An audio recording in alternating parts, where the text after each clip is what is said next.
Hey everyone, this video is about my trip from Manila to Bohol in the Philippines, and I've never been there before. I have some footage which I hope you'll enjoy, and I also wanted to just give you some information. Now, I flew Cebu Pacific round trip. Unfortunately, the departure from Manila and the departure from Bohol was late. 2 hours late to Bohol, and then 1 hour late back to Manila. And from what I've heard, what I've read, that is extremely common with Cebu Pacific, so I would keep that in mind. There are some other airlines that are options. I think it was Air Asia, which I heard was really bad, and then Philippine Airlines, which I think is a little bit more expensive. Now, I will say when I was at the airport, I did hear Philippine Airlines also announcing that they were late as well. So I just think, expect that your flight may be delayed.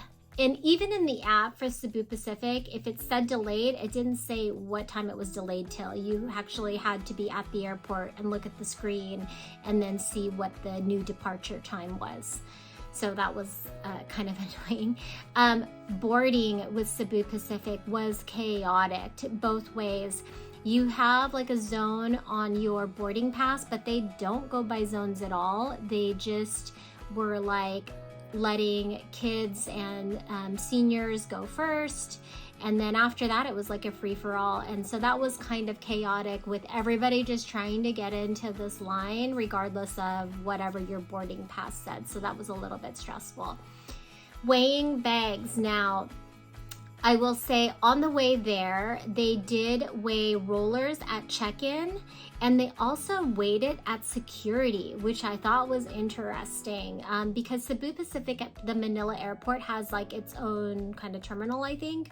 I don't know that there was maybe there was other flights flying out of that terminal, I don't know. But at security, they did weigh your bags. If you had a backpack, they didn't. I only had a backpack, but it was packed as a carry-on because I had all my clothes in there and everything. But I noticed they were only weighing rollers, not anybody's backpack. So that's something to note. On the way back to Manila, they didn't weigh at check-in, but they did weigh at boarding. So they didn't do it at security or check-in, but they did it before you boarded the plane. So again, pretty interesting. And again, only rollers, not backpacks. So something to keep in mind, because there is a weight limit for carry-ons, which is 15 pounds or 7 kilograms. So you really want to stay within that, otherwise you're going to have to check it in. Okay, here's some quick footage that I did of my departure from Bohol. This is the airport. This is downstairs. So it's really just a small airport. Outside those glass doors is security. They have this downstairs area with just like 2 little food stands. And then they have this upstairs area. And that's it. So gates below and gates above, and just a tiny airport.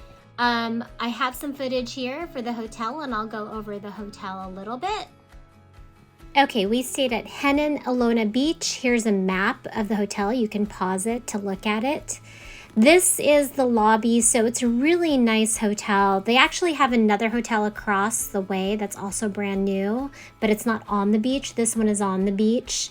So again, here's more of the check-in and the lobby of the hotel. Up above there on the stairs is where one of the breakfast buffets are, which I have some footage of that.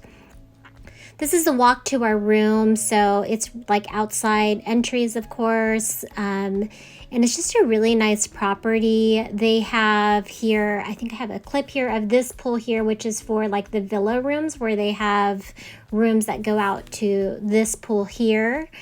We ended up staying in a family style room, which had 2 rooms and 1 bathroom. One room with a queen and a pull-out and a twin, and then another room with 2 twin beds. So has a little porch here. They're all on the bottom floor with no view. So again, here's the table with the pull-out, a queen and a twin, has a TV, full-size mirror, and then you go through this hallway where it has the bathroom. So That was kind of a bummer to have one bathroom, but it worked out. 2 sinks, has a separate shower and a separate toilet area. And then in that hallway, it had the safe. It had a little bit, like a little closet, and then like a little area to put down like your luggage if you wanted to. This was the second room with 2 twins, so it was smaller. It has its own TV. The room also comes with a fridge, a little tiny fridge here, and then it also had like coffee and a water kettle. There was 4 bottles of water that came in with your room, and you could order 4 more each day. So I think actually you could order up to 2 bottles per person each day, and it came with the room. So that was nice. I didn't have to worry about that at all. There's also, let's see here, this kettle. In the bathroom, there's some toiletries here, which was nice. It had shampoo, conditioner, lotion, some dental kits, some Q-tips, some soap, and a shower cap, and it had one on each side for each sink. This here is the room service menu. I took some pictures so you can pause it and look at it. The prices were actually not too bad. It was kind of, the beach is right there, so there's a ton of places to eat on the beach. I did find some of the prices to be sort of similar, so it wasn't too bad. We did do room service one night, so it was a nice option to have. Here's the grounds of the hotel. The family rooms are a short walk to the actual swimming pools and beaches, so that was nice as well. But again, like 0 view, which was okay because we needed that type of room. So here we're walking down to the beach and the swimming pools. There's a swimming pool here that we'll see first, which was like a 16 and over only. It was only open till 6 p.m. And then below it was another pool. So this is the one I'm talking about. That is 16 and over and till 6 p.m. And then below it was the main pool, which was right next to the beach, so you could see the beach, and it was a fairly large pool. They have towel cards so that you can get some towels each day. Chairs were, you had to get there early to get some, and they had like little cabana chairs as well. They had chairs on the beach as well, and the beach was beautiful. It was nice to be on the beach. There are a lot of vendors trying to sell you stuff, so that kind of was annoying, but is expected. And the beach is a little bit narrow, I have to say. So if you've ever been to Boracay has a huge beach and it's beautiful. This beach here was a little bit more narrow. So here's another view again of the pool. Again, it's a fairly large pool, which is nice. And then again, more footage of the beach. So a lot of people on the beach here. It really didn't, you didn't know if you were a guest or not. So people could go and I don't know how they were manning who was using the pool, if you were a guest or not, because you don't have bands or anything like that. So I kind of assume people can just use the facilities if they really wanted to. Again, right on the beach, which was nice because you could walk along the beach, and they had tons of restaurants, people trying to sell you massages, to braid your hair. So again, just like Boracay, I didn't see any fire shows or whatnot, but I did hear that there might be some down towards the bottom. I didn't go very far. But again, just that Boracay vibe where, you have this option of listening to music, going places to eat along the beach here. They even had people selling fresh sea urchin, which is this next clip here. I didn't try it, but I didn't see that in Boracay. I thought that was really interesting, but yeah. And then here is the breakfast buffet. It was a huge buffet, so you'll see they have things like dried fish, waffles, ham. They even had a ramen station right here, or a noodle station. They had lots of yogurts and fruit and bread options. Here's some cheese, and again, the bread options. And then they had an egg station with an omelet station, and then some more other like Korean eggs. And then some here is some congee or lugao, and then some champurrado, which is like chocolate rice. And then some other like, I tried to take a video there of the names. You might have to pause it because I was going a little fast. But they do have like some non-breakfast options as well. And then some breakfast options, traditional breakfast options. And then of course juice, and then a whole area of fruit as well. So that does come with your hotel stay.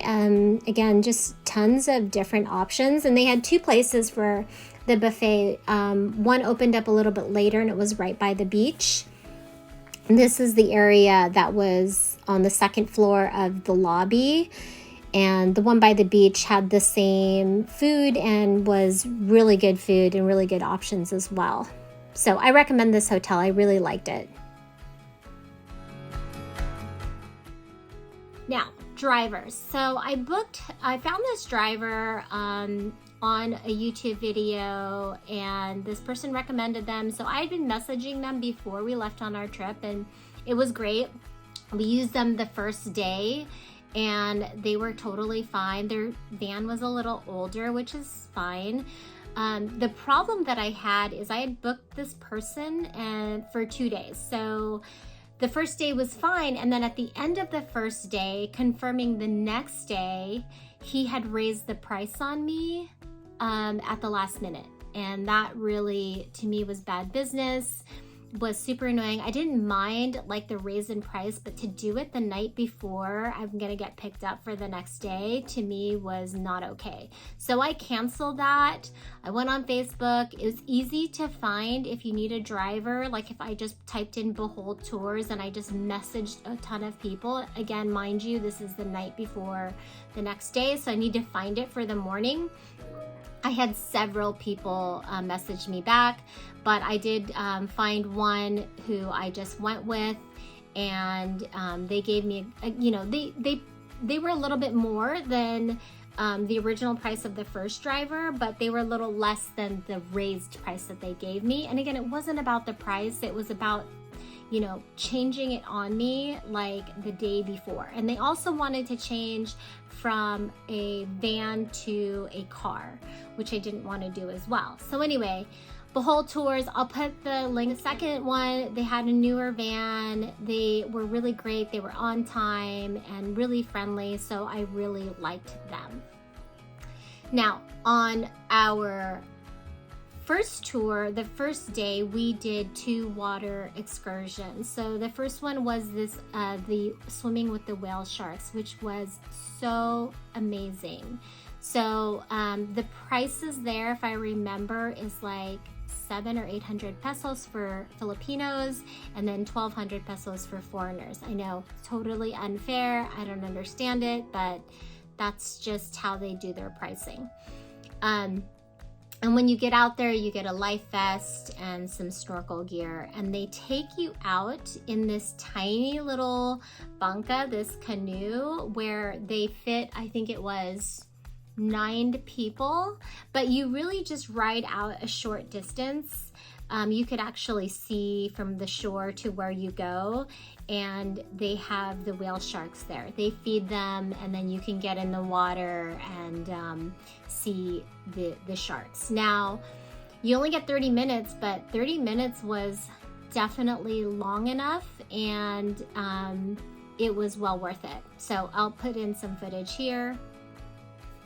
So this is just the walk up to the shark swimming area. When you check in, you go to this area where you sign some waivers. So that's what this next clip is here. And then they just do like a brief overview of what to expect and what not to do, like don't touch the whales. So here is some video. It's again just an amazing thing to see them. I know some people are not into this and think it's cruel or whatnot. And, it just was something that I decided to do. I thought it was an amazing experience. And if you are okay with doing this excursion, I would highly recommend it because it's just an amazing view. Now, the sardine tour, we did that as well. And I can't remember the cost honestly on that, but I'll find it and I'll put it in the description. That was fun too. You just went down to it. They supplied you with a life vest and snorkel gear. I didn't get fins though. I don't know if that's something you can request, but it's literally you just walk down some stairs and then that's the area to view the sardines, as well as there's other fish in there. So it was just like regular snorkeling, but they had sardines that you could, like big groups of sardines that you could look at. I will say that I thought that it was gonna be, if you look on TikTok or whatnot, you'll see like huge schools of sardines, and I didn't really see that. It was like a good amount of sardines, but it wasn't anything like that I've seen on some videos. So I don't know if that's if you have to go to a different area or go deeper, I'm not sure. But that's not what I experienced. But it was still a great, fun experience. So again, I'll put in a clip here. So here's my footage here of the sardines, the school of sardines. Again, there's other fish that you can look at as well, which is really nice. I think we got like 45 minutes in the water, which was plenty. There was a lot of folks doing some diving, some free diving or some scuba diving around that area as well. But the sardines really were just like in this one area. And again, not as big as I'd seen on some other social media videos, but it still was really fun, really nice to see. And again, other fish that you could see as well, and not have to like jump off a boat to snorkel. You could just walk down and snorkel in this area, which is also was nice.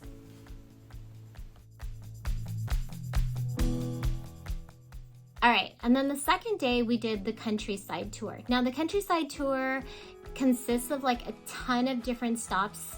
I didn't want to do that. I just think that's so exhausting. And so I just picked the ones that I wanted to go to. And the first one was an ATV tour where you took some ATVs. You could either do an ATV or you could do a buggy with 2 people. And the price there was 1,000 pesos for an ATV per person or 2,000 for a buggy. And you could put 2 people in there.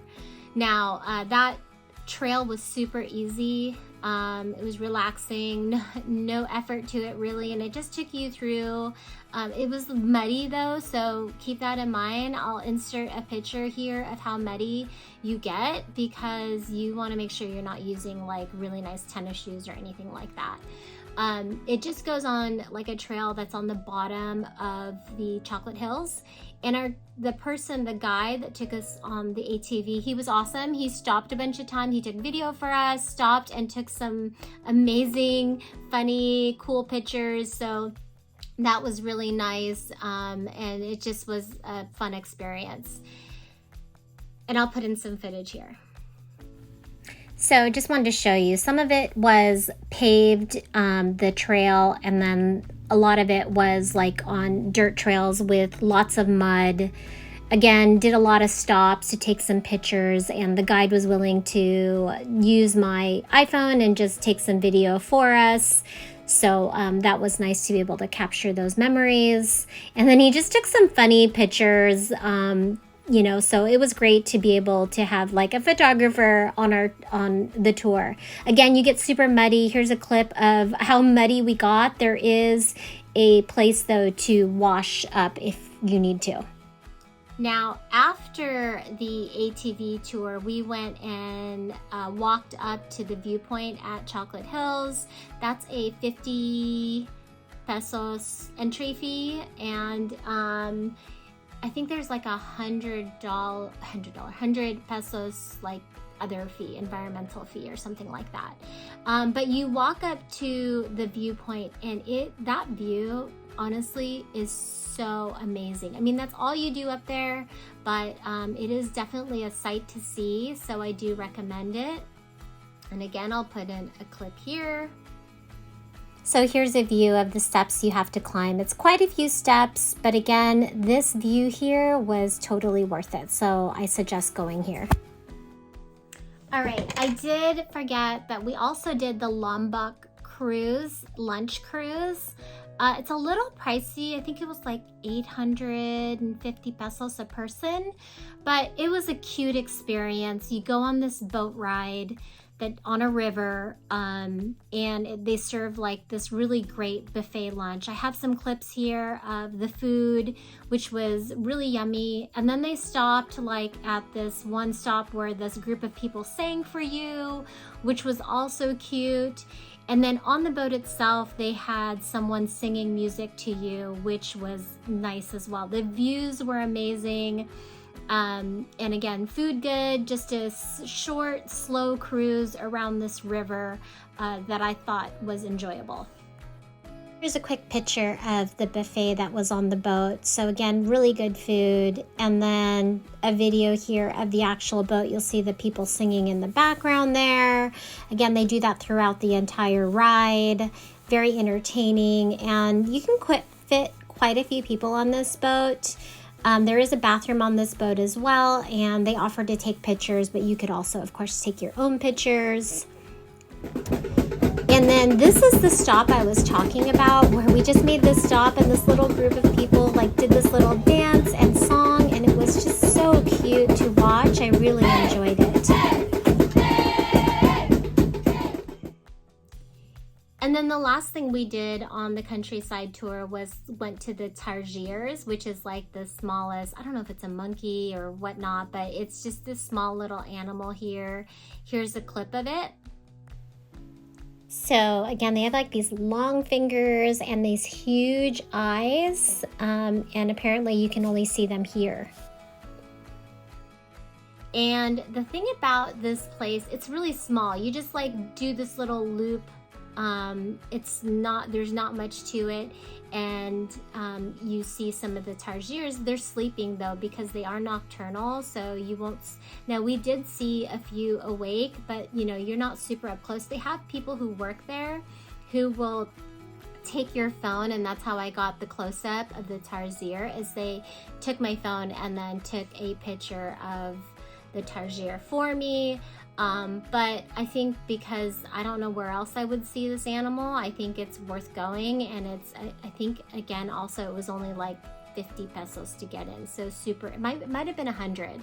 I'll find out the prices and I'll put the right prices in the description, but it was worth it. Now again, a lot of people who go on the countryside tour, they go to a ton of other places, and I just didn't want to be too exhausted to do that. So that's it for my Bohol information. If you have any questions, put it in the comments and I'll answer it. I also ended up going to Bali from Manila, so I will have a separate video for that, and I hope you enjoyed this information. Thanks, bye. I also wanted to mention that we did eat at this restaurant called Mist, and it's something where on a lot of social media people are like, you know, you have to go eat at this place. I will say it was a beautiful place. Like the atmosphere, you're really paying for the atmosphere there. You know, you had really interesting restaurant with interesting like seating area. It just was really, really pretty. But the food itself, I thought was, for the money, just wasn't like amazing food, to be honest. And I did hear that from other people as well. So it is a nice place to go take pictures and experience the atmosphere, but I think you could probably get food somewhere else that's better for sure. So just a quick add on there because I had forgotten about that, and I did have some pictures from there. So again, I hope you enjoyed this video. Thanks for watching. Bye. So here's my picture of the restaurant. Again, a beautiful restaurant. Here's some food that we ordered. So the portions are not super huge, and we ordered this one dish where they like lit it on fire and it lasted for all of like 2 seconds, and that was it. So maybe worth visiting. I don't know. Up to you. Thanks again. Bye.